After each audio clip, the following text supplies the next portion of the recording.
dadka halkan maraya waa ergadii habar yuris bari ka timi degmada Ceergaabo kuna socota og iyagoo u socda hawlaha nabadgelyada ka jira dhibaatadii ka dhacday jiida waxaan ka kooban yihiin xildhibaanadii sulaadiintii guddoomiyihii beesha gobolkii iyo waayilkii kale gurtida ahaa maanta waxay la socdaan inay hawshaa si nabadgelya wax uga soo qabtaan Allahu barakaatu sida boqorku sheegay anagu waxba ku sii taagayno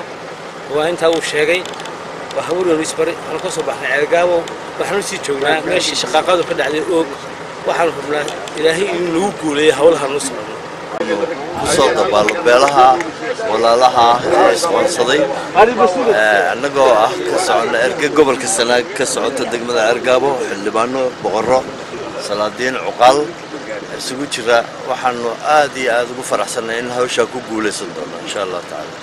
sidoo kalena waxa waftigan madax dhaqameedka ay markii ay gaadheen magaalada oo ku soo dhaweeyay barasaabka gobolka Sanaag Axmed Maxamed Geelle Daaro isagoo halkaas ku sii sugnaa iyo madax dhaqameedyo tiro badan oo isugu jira ergooyinka nabadaynta labadan beelood uga soo kala kicitamay gobolada Somaliland aan soo dhaweeyay erga laba qaybood oo ka socday gobolka Sanaag qaasaan caasimada magaalada Ceergaabo jidda oo aad u soo mareen kulay hadda soo badan dalxada waxa ku biirayaa oo ergooyinka midda oo sakamid noqonaya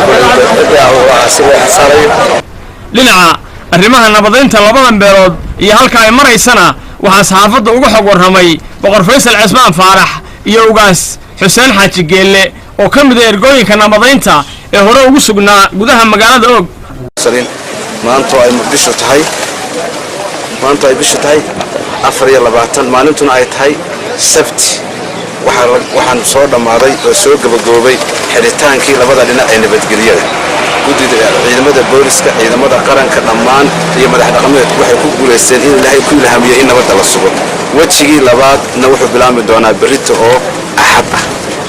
fayskii koowaadna sidaas ku ilaaday ergooyinkii Ceergaabo ka yimid kuwii Hargeysa ka yimid iyo kuwii Burca ka yimid wixiiba way soo wada yimaadeen